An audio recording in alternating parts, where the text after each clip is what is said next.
మన ప్రభువును రక్షకుడైన యేసుక్రీస్తు వారి పరిశుద్ధ నామంలో కూడి వచ్చిన నా ప్రియులందరికీ నా హృదయపూర్వక వందనాలు తెలియజేస్తానని మీకు శుభాలు పలుకుతున్నాను. మిమ్మల్ని ఆహ్వానిస్తున్నాను. కొంచెంసేపు దేవుని వాక్యం మనం నేర్చుకుందాం. పూర్ణ శాంతి ఎలా వస్తుంది ఏంటంటే మనం నేర్చుకున్న మాట, పూర్ణ శాంతి అంటే ఎలా వస్తుంది అని ప్రశ్నిస్తే యెషయా గ్రంథకర్త రాస్తాడు. యెషయా రాస్తున్నాడు 26వ అధ్యాయం 3వ వచనం, 588 పేజ్ నెంబర్లో ఉంటుంది. ఆయన అంటాడు, ఎవరి మనస్సు నీ మీద ఆనుకొనునో వారిని నీవు పూర్ణ శాంతి గలవానిగా కాపాడదు.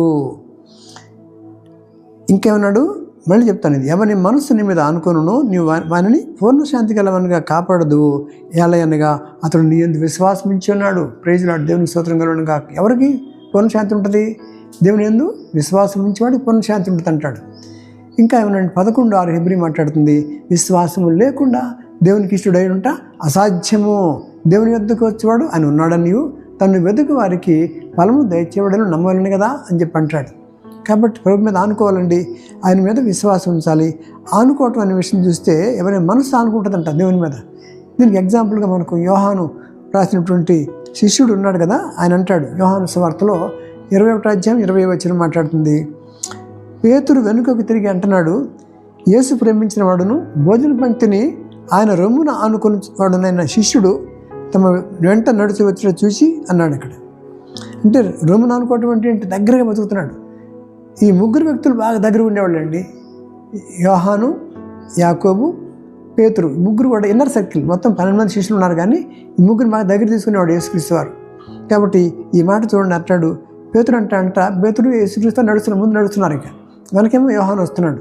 అని ఏమన్నా పేతురు వెనుకకు తిరిగి అంటున్నాడు, యేసు ప్రేమించిన వాడును, అంటే నెంబర్ 1 యేసు ప్రేమించిన వాడును భోజన పంక్తిని ఆయన రొమ్మున ఆనుకుని వాడునైనా శిష్యుడు అని చెప్పి రాశాడు. ఎంత మంచి మాట!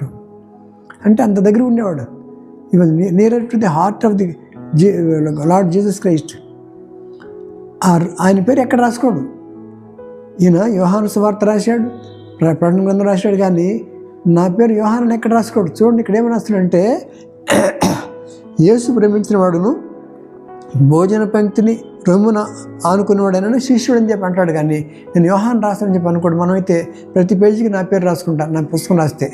కాబట్టి ఆయనకి ఏమంటారు, అంత తగ్గించుకున్నారు. వారు దాక్కున్నారు వీళ్ళంతా, శిష్యులంతా.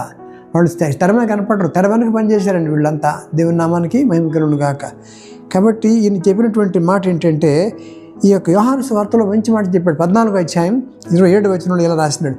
అందుకని శాంతి, పూర్ణ శాంతి ఎలా వస్తున్నాను దానికి నేను మాట చెప్తున్నాను. ఇప్పుడు ఆయన రాసిన పుస్తకంలో చూపిస్తాను. 14వ అధ్యాయం 27వ వచనంలో యోహాను సువార్తలో ఏమంటున్నాడు, శాంతి మీకు అనుగ్రహించి వెళుతున్నాను, నా శాంతిని మీకు అనుగ్రహించి వెళుతున్నాను, లోకం ఇచ్చినట్టుగా కాదు అన్నాడు. లోకం ఇచ్చే శాంతి వేరు.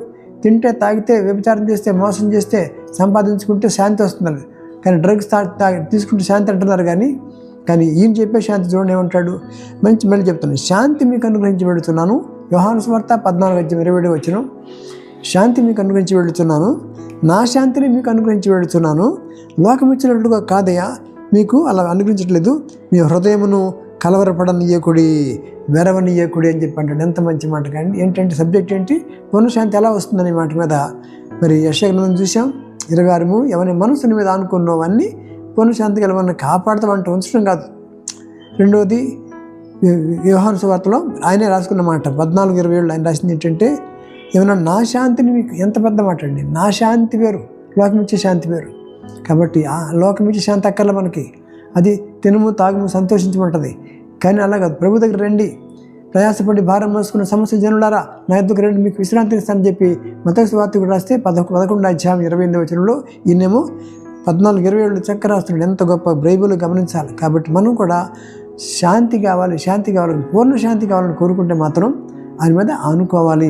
యోహాను రొమ్మున ఆనుకోవాలి.